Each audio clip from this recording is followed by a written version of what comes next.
Day of anxiety across the state.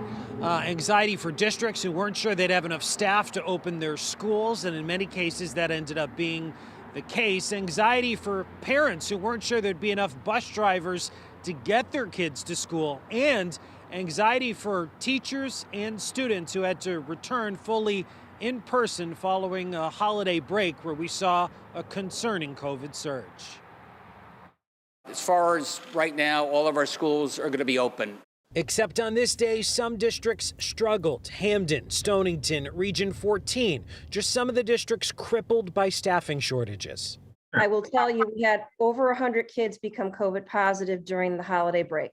Newington also had 15 staff out sick. They say it could have been a lot more, crediting the state's new guidance, which reduces quarantine time to 5 days. That guidance also recommends schools discontinue contact tracing. It didn't yield us a lot of fruit. People were quarantined based on being a close contact, but they weren't becoming COVID positive, so they were missing school for really no good reason. But in Waterbury, the third largest district in the state, they haven't adopted those policies.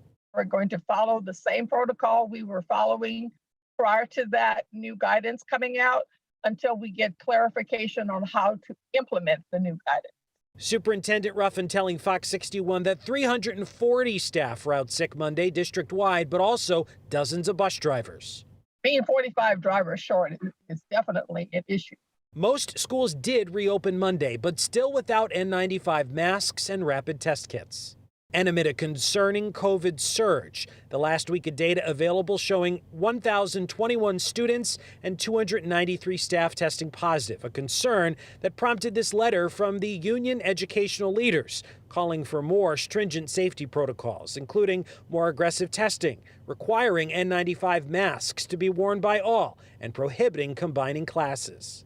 This is a situation that no one could have envisioned 2 years ago.